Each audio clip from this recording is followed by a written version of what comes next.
যারাই সরকার চালিয়েছে কেউই বলতে পারবে না কৃষকদের জন্য এই ধরনের উদ্যোগ গ্রহণ করেছে কিনা। আপনারা জানেন যে যদি ধান ক্রয় না করা হতো, আজকের তারিখে এখন আমি প্রেস কনফারেন্স করেছি, দেখবেন ধানের দাম কিভাবে বাড়ে। এখন আপনি আমার প্রেসের আগে পর্যন্ত বাজারে ধানের কেজি কত করে? 12 এবং 13 টাকা। আমরা কিনবো কত? 18 টাকা 68 পয়সা করে। আগে কিনেছি, প্রথমবার কিনেছি 17 টাকা 50 করে প্রতি কেজি। দ্বিতীয় বছর কিনেছি 18 টাকা 15 পয়সা। এবার কিনছি 18 টাকা 68 পয়সা করে। অর্থাৎ কৃষকদের হাতে যেন টাকাগুলি পৌঁছে। এই তাহলে আর দুইটি অর্থ বছরে, এই যে আগের 2টি অর্থ বছরে কৃষকদের হাতে টাকা গেছে 86 কোটি 65 লক্ষ। শুধু সরকারের এই যে সহায়ক মূল্যে ধান কেনার মাধ্যমে কৃষকদের হাতে এই অর্থটা পৌঁছেছে। এখন বলে সরকার আবার কিভাবে আপনাদের টাকা গেল? সহায়ক মূল্যে ধান কিনবেন, আপনার কেন টাকা যাবে?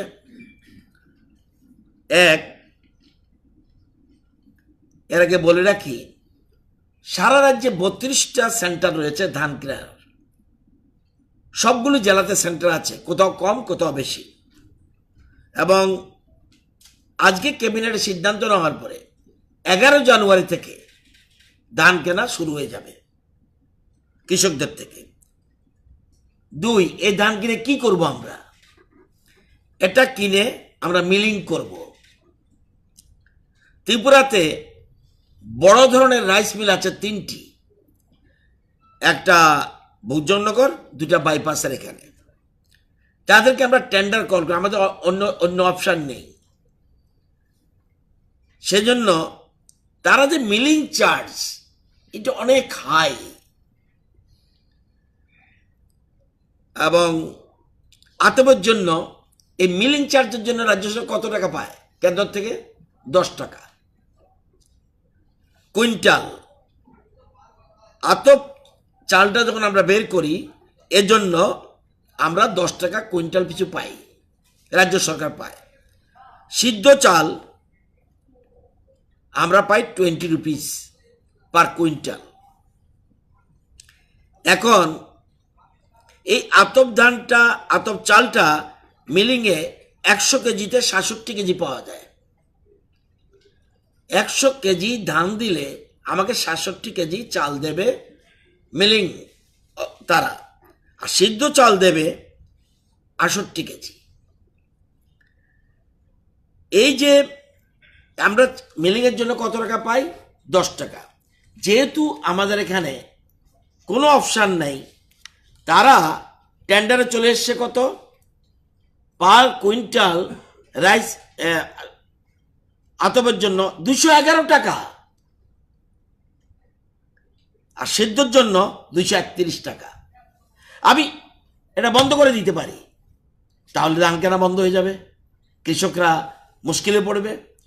এত জানার পরেও সরকারের সরকারের পকেট থেকে টাকা যাক, তবু কৃষকদের হাতে টাকা বেশি থাকুক। এই জন্য রাজ্য সরকার এই জায়গাটা আমরা ভর্তুকির মতোই বলুন, এই জায়গাটা আমরা দিতে হচ্ছে, এই জায়গাটা আমাদের লস। এবং আপনারা জানেন যে এই আমাদের প্রতি মাসে আমাদের রেশনের চাল লাগে আমাদের রাজ্যে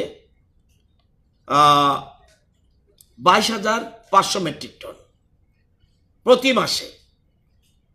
এই চালটা মিলিং করে আমরা কিন্তু এফসিআইকে দেব। এফসিআই তখন কি করবে? এই যে আমরা এতটি সংখ্যা বললাম, এই 20,000 ছাড়া, তার মানে আগের 2 বছরে 48,716 মেট্রিক টন আমরা পারচেজ করেছি। এর থেকে আমরা মিলিং করে কত পেয়েছি? 32,640 মেট্রিক টন চাউল। এটা আমরা এফসিআইকে দিচ্ছি।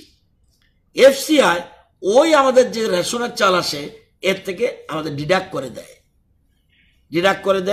এই চালটা আমরা নিয়ে যাই আমাদের রেশন শপে, আর বাকি চাল তারা দেয়।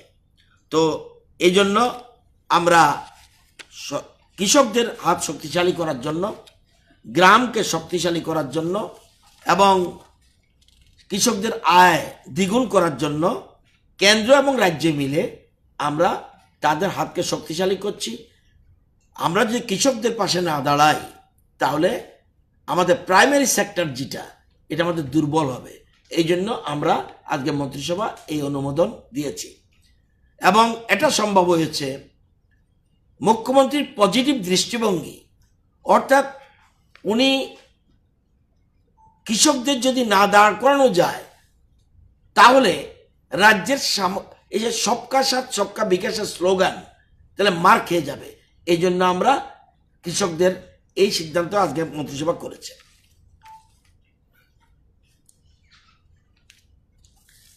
আরেকটা জিনিস দেখবেন, আজকের মন্ত্রিসভা আরেকটা সিদ্ধান্ত নিয়েছে। এতক্ষণ বললাম প্রাইমারি সেক্টর কৃষক, দেখবেন খুব কম্পারিজন করবেন যে আমাদের রাজ্যে আজকে মন্ত্রিসভা, রাজ্য সরকার, আজকের ক্যাবিনেট একটা সিদ্ধান্ত দিয়েছে যেসব শিল্প গোষ্ঠী বা শিল্প প্রতিষ্ঠান এই রাজ্যে আছে তাদেরকে আমরা সাবসিডি দেই, শিল্প প্রতিষ্ঠান সাবসিডি দেই, কেন্দ্রও দেয় আমরাও দিই। কেন? আমাদের রাজ্যে শিল্প প্রতিষ্ঠান বাড়ার জন্য, যাতে আমাদের এমপ্লয়মেন্ট বাড়তে পারে, রাজ্যে ডেভেলপমেন্ট হতে পারে। আজকে আমরা ডিউ টু করোনা আমাদের রাজ্যের শিল্প প্রতিষ্ঠানগুলি বা শিল্প গোষ্ঠীগুলি তাদের সাবসিডির জন্য টাকা জমা দেওয়ার টাইম চলে গেছে। আমরা ইচ্ছা করলে না চলে গেছে যখন আর আমরা সাবসিডি দেব না, আমরা তাদেরকে অক্টোবর পর্যন্ত বাড়িয়েছিলাম 2020। আজকের ক্যাবিনেটে এর পরেও অনেকে জমা দিয়েছে, সেই জন্য আমরা 31 ডিসেম্বর 2020 পর্যন্ত যারা জমা দিয়েছে তাদেরগুলো আমরা গ্রহণ করার সিদ্ধান্ত গ্রহণ করি। এবং আপনারা দেখবেন, একটা তথ্য দিলে আপনারা বুঝতে পারবেন, আমাদের রাজ্যে আমরা আসার আগে এ রাজ্যে মাইক্রো ইন্ডাস্ট্রি কটা ছিল? 4951টা। আমরা আসার পরে মনে রাখবেন, ত্রিপুরার জন্মের পরে যত বছর হয়েছে 1972 থেকে টিল 18th 2018 4951টা মাইক্রো ইন্ডাস্ট্রি। আর আফটার মার্চ 2018 আপ টু 31/12/2020 আমরা মাইক্রো ইন্ডাস্ট্রি স্থাপন করতে পেরেছি এই রাজ্যে আমাদের সহযোগিতায় 4328। 25 বছর 40 বছর সব মিলে 4951। আর বিজেপি আইএফটি সরকার প্রতিষ্ঠা হওয়ার পরে 4328টা মাইক্রো ইন্ডাস্ট্রিজ। আসুন, স্মল ইন্ডাস্ট্রি ত্রিপুরাতে আমরা আসার আগে পর্যন্ত ছিল 515টা, আর 2.5 বছরে আমরা শিল্প স্থাপন করিয়েছি 690টা। মিডিয়াম ইন্ডাস্ট্রি আমাদের আসার আগে ছিল 27টা ইন্ডাস্ট্রি, আমরা এখন করেছি 2.5 বছর 21টা ইন্ডাস্ট্রি। লার্জ ইন্ডাস্ট্রি আমরা করতে পারিনি, আমাদের আসার আগে 8টা লার্জ ইন্ডাস্ট্রি ছিল, আমরা এখনো বড় শিল্প প্রতিষ্ঠান স্থাপন করতে পারিনি। টোটাল তাহলে আমরা যদি দেখি আমাদের আসার আগে কটা শিল্প প্রতিষ্ঠান ছিল, সব মিলে মাইক্রো, স্মল, মিডিয়াম, লার্জ 5501টা। আর আমরা 2.5 বছরে মাইক্রো, স্মল, মিডিয়াম মিলে আমরা স্থাপন করেছি 5039টা। এবার এই যে 5501টা ছিল, কত বিনিয়োগ করেছে? বিনিয়োগ করেছে 1541 কোটি 79 লক্ষ। তাদের তো আমরা ইচ্ছা করে বলছি, যেটা ভালো ভালো বলবো। 1541 কোটি 79 লক্ষ আর আমরা 2.5 বছরে বিনিয়োগ করেছি ওই যে 5039টা শিল্প প্রতিষ্ঠান 643 কোটি 83 লক্ষ। এবার আমাদের আসার আগে পুরো 1972 থেকে টিল 18 67,498 জন এমপ্লয়মেন্ট এখানে এরা সুযোগ পেয়েছে। আর আমাদের 2.5 বছরে 30,166 জন এমপ্লয়মেন্টের সুযোগ পেয়েছে। এই তো এবার সাবসিডি কি দিয়েছি, শুধু শুধু আসবে না, শিল্প প্রতিষ্ঠানে বললে আসবে না, শুধু জিন্দাবাদ জিন্দাবাদ স্লোগান দিলে আসবে না, তাদের হেল্প করতে হবে। একদিকে প্রাইমারি সেক্টরের পাশাপাশি আমি যদি সেকেন্ডারি সেক্টর যদি শক্তিশালী না করি তাহলে বিপদ হয়ে যাবে। 17-18-তে সাবসিডি কত পেয়েছে স্টেট থেকে? 4 কোটি 8 লক্ষ। 18-19-এ কত সাবসিডি দিয়েছি আমাদের স্টেট গভর্নমেন্ট? শুধু 4 কোটি 67 লক্ষ 81 হাজার। 19-20 কত সাবসিডি দিয়েছি? 12 কোটি 95 লক্ষ। এবার সেন্ট্রাল সাবসিডি কেন্দ্রীয় সরকার আমরা সহযোগিতা করছে। কেন্দ্রীয় সরকার 17-18-তে দিয়েছিল 4 কোটি 4 লক্ষ 62 হাজার। আর 18-19-এ আমাদের মুখ্যমন্ত্রী দিল্লির সাথে টেক আপ করেছে, সাবসিডি দিয়েছে 13 কোটি 26 লক্ষ 66 হাজার। 19-20-তে 17 কোটি 23 লক্ষ 86 হাজার। এবং এই যে সাবসিডি দেওয়ায় অনেক শিল্প প্রতিষ্ঠান করোনার না থাকলে, করোনা যদি এফেক্ট না হতো, ত্রিপুরা রাজ্যে লার্জ ইন্ডাস্ট্রি পর্যন্ত, মিডিয়াম তো আসছেই, লার্জ ইন্ডাস্ট্রি পর্যন্ত আসা শুরু করতো, কিন্তু ডিউ টু 1 ইয়ার প্রবলেম হয়ে গেছে। তো এ দিয়ে আমাদের বুঝিয়ে দিলাম যে কৃষির পাশাপাশি শিল্পকে কিভাবে আনতে হয় আমাদের রাজ্য সরকার জানে, আমাদের রাজ্যের মুখ্যমন্ত্রী জানে বলেই, এবং তথ্যের মধ্যে কোনো রকম অসংলগ্ন কিছু পাবেন না। It is a clear cut picture of the state government. এটা আপনাদের জানালাম। এটা এই দুটা আজকে মন্ত্রিসভা অনুমোদন দিয়েছে, সেই জন্য আপনাদের নলেজে দিলাম।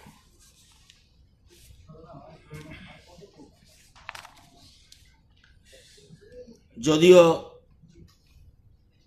প্রয়োজন নাই তবু বলে দিচ্ছি, কোভিড ধীরে ধীরে স্থিমিত হয়ে আসছে এবং recovery rate very good position. আর 3টা স্টেট আমাদের উপরে আছে, অরুণাচল, উড়িষ্যা, দাদরা, আসাম, মিজোরাম সব পিছনে চলে গেছে। এবং আজকের তারিখে 98.63% হলো আমাদের 98.63% হলো আমাদের রিকভারি রেট।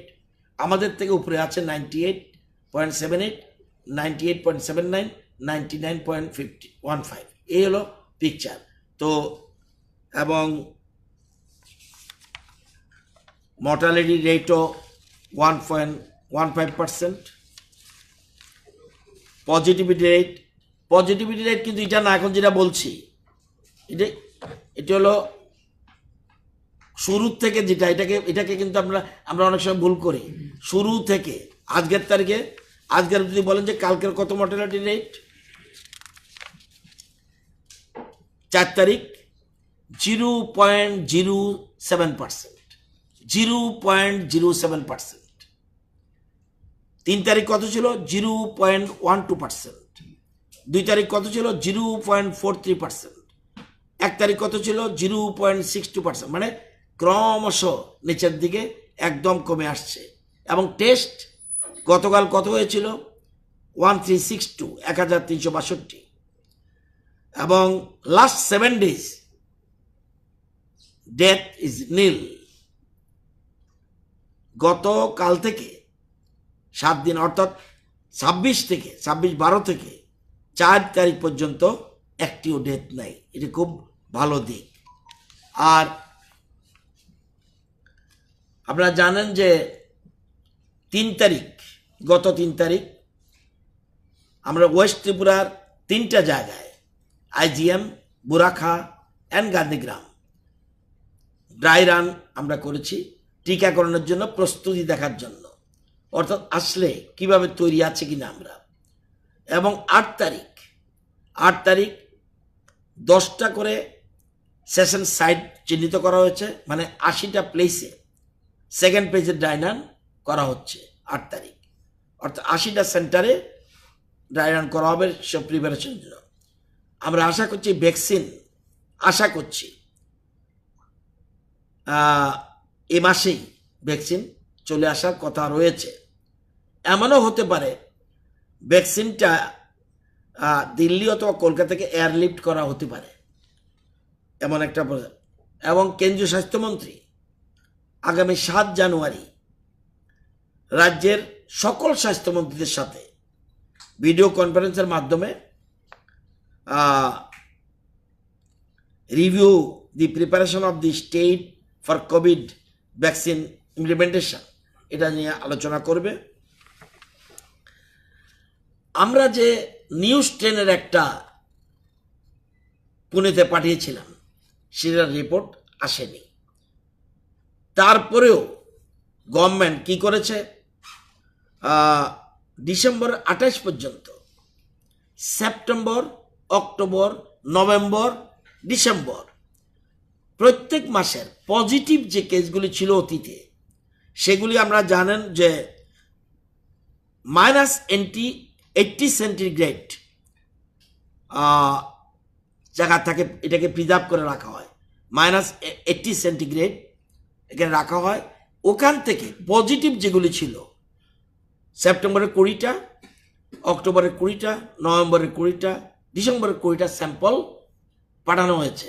যে শুধু এটা না, আগের মধ্যেও কিছু আছে কি না তোমরা আমাকে পাঠাও, এবং টোটাল 80টা পাঠানো হয়েছে। এখন থেকে আমরা ঠিক করেছি প্রতি মাসে পজিটিভ, মানে আরটিপিসিআরের যে পজিটিভ কেস, সেখানে 5% আমরা সেটা স্যাম্পল পাঠিয়ে দেব পুনেতে ফর মিউটেশন হয়েছে কিনা, এটা দেখার জন্য রাজ্য সরকার এই সিদ্ধান্তগুলি গ্রহণ করেছে। এবং কোভিডের সমস্ত বিষয় মন্ত্রিসভার বৈঠকে স্বাস্থ্য দপ্তর থেকে উল্লেখ করা হয়েছে এবং আমাদেরকে অবগতি করানো হয়েছে। এতটুকুই।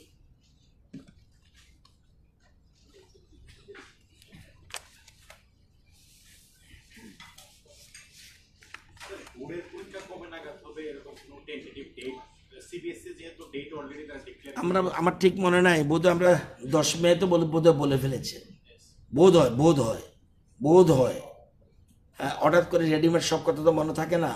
খুব সম্ভব আমি একটা তাদের রিভিউ মিটিংয়ে গেছিলাম, সেই মিটিংয়ে বোধহয়